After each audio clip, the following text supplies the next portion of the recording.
I was 18 years old when I got married. I belonged to a very conservative family, a Baloch family, where good daughters never say no to their parents. My father wanted me to get married, and all I said was, if that makes you happy, I'll say yes. And of course, it was never a happy marriage. Just about after 2 years of getting married, about 9 years ago, I met a car accident. Somehow my husband fell asleep and the car fell in the ditch. He managed to jump out, saved himself. I'm happy for him. But I stayed inside the car and I sustained a lot of injuries. The list is a bit long. Radius ulna of my right arm were fractured. The wrist was fractured. Shoulder bone and collarbone were fractured. My whole rib cage got fractured. But that injury that changed me and my life completely was the spine injury. Many people came to rescue. They gave me CPR. They dragged me out of the car. And while they were dragging me out, I got the complete transection of my spinal cord. Those 2.5 months in the hospital were dreadful. I was at the verge of despair. One day, doctor came to me and he said, well, I heard that you wanted to be an artist, but you ended up being a housewife. I have a bad news for you. You won't be able to paint again. Next day, doctor came to me and said, your spine injury is so bad, you won't be able to walk again. I took a deep breath and I said, it's all right. Next day, doctor came to me and said, because of your spine injury and the fixation that you have in your back, you won't be able to give birth to a child again. That day, I was devastated. I started to question my existence. Why am I even alive? So what kept me going was, one day I asked my brothers, I know I have a deformed hand, but I'm tired of looking at these white walls in the hospital and wearing these white scrubs. Bring me some colors, bring me some small canvas. I want to paint.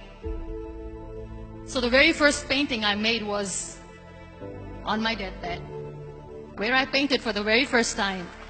What an amazing therapy it was. Without uttering a single word, I could paint my heart out. I could share my story. People used to come and say, what lovely painting. So much color. Nobody could see the grief in it. Only I could. And that day I decided that I'm going to live life for myself. I am not going to be that perfect person for someone. I am just going to take this moment and I will make it perfect for myself. That I'm going to fight my fears. So I wrote down one by one all those fears. And I decided that I'm going to overcome these fears one at a time. You know what was my biggest fear? Divorce. But the day I decided that this is nothing but my fear, I liberated myself by setting him free. And I made myself emotionally so strong that the day I got the news that he's getting married, I sent him a text that I'm so happy for you and I wish you all the best. And he knows that I pray for him today. Number 2 was, I won't be able to be a mother again. And that was quite devastating for me. But then I realized there are so many children in the world, all they want is acceptance. So there is no point of crying, just go and adopt one. And that's what I did.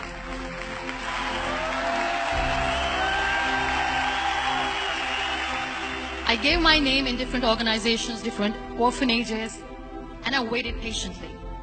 2 years later, I got this call from a very small city in Pakistan. I got a call and they said, are you Muniba Mazari? There is a baby boy and would you like to adopt? I could literally feel the labor pain. I said, yes, yes, I am going to adopt him. I am coming to take him home. And that day, I was 2 days old, and today he's 6. You know, when you end up being on the wheelchair, what's the most painful thing? People think that they will not be accepted by other people because we, in the world of perfect people, are imperfects. So I decided to appear more in public. I started to paint.